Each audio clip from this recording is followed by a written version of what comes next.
At this time, I'd like to introduce Senator Ben Cardin, a member of the Senate Budget Committee.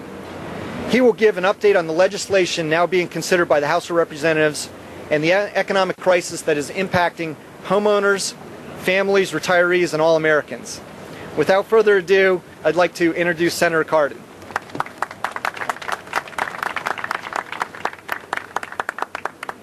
Michael, thank you very much. Let me thank Michael and NAFA for hosting today and actually taking this tour nationwide as to the importance of consumer education on finance. I think it's critically important for Americans to understand their own needs and to plan for their future.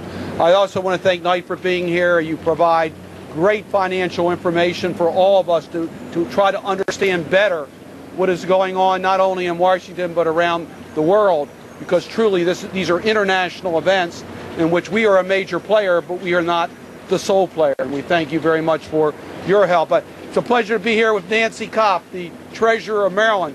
Nancy and I have been friends for many, many years, and I must tell you, I think all of us, whether we are federal officials or we are trying to manage our own families, can learn a lot the way that Nancy Kopp manages the finances of Maryland.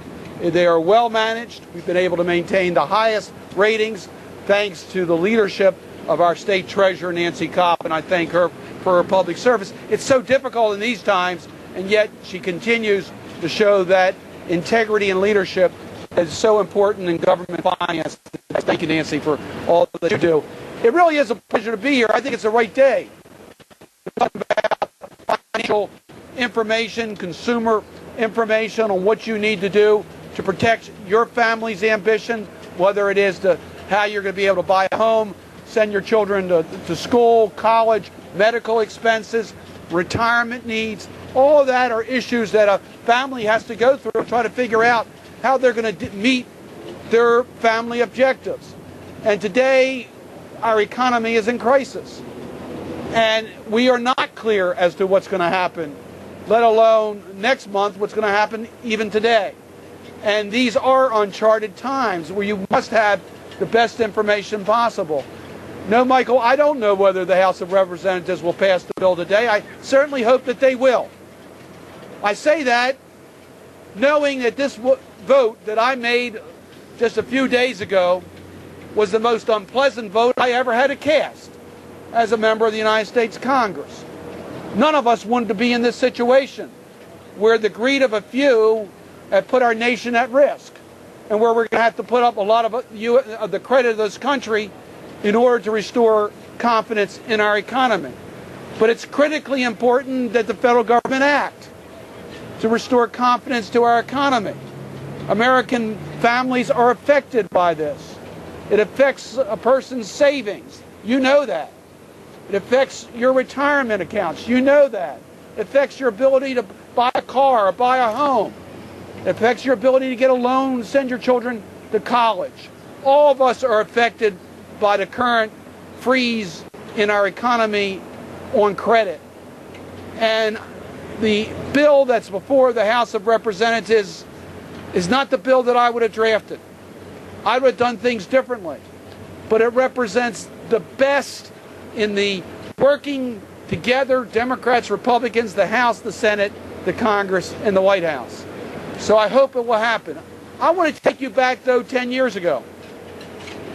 10 years ago, our economy was as hot and growing as any time in modern history of America. And 10 years ago, America led the international community with the best economic indicators. Unemployment was low, growth rates were high. You take any indicator you want. We were showing our budget deficits were under control, and actually we were moving to a surplus 10 years ago. But there was one indicator 10 years ago that ranked among the bottom of the industrial nations of the world, and that was personal savings. We didn't save enough when the economy was strong. And look, there's every reason, every justification not to put money away in your savings account. You know, I got to take care of my children's education bill. I want to buy a home. And you thought that your house would be your savings account for your future. But guess what? Housing values have now dropped considerably.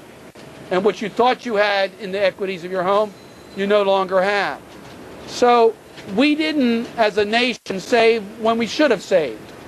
And now things are difficult, and I understand that. But families need to understand what they have to do in order to be able to meet their objectives. Each family is different.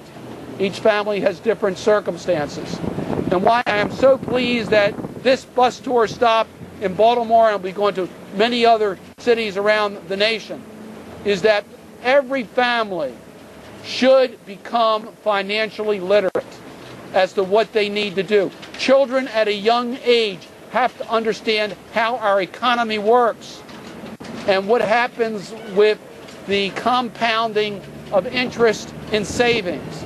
Because if you start when you're in your 20s, you can accumulate a lot of wealth when you retire.